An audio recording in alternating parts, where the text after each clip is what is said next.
and makes this sound. First heard that this bird existed, you wanna know the emotion that I felt? I felt relieved. You wanna know why? Because, right, there is nothing even remotely similar to this anywhere near to Jamaica.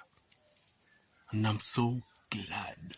I didn't even want to know where it existed in the world. All I needed to know is that Jamaica does not have these anywhere near to it. From I know that much, I'm good. I'm Gucci. But now, all I don't want now is to zoo them to bring them in, but no exotic foolishness, cause. No. So wherever they are, I'm saying this thing about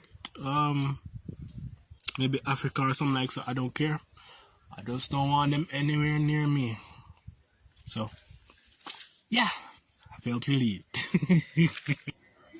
But for real, you can imagine, man. 12, 1 o'clock, you just don't watch a horror movie, and then you hear this as that go work out, brother.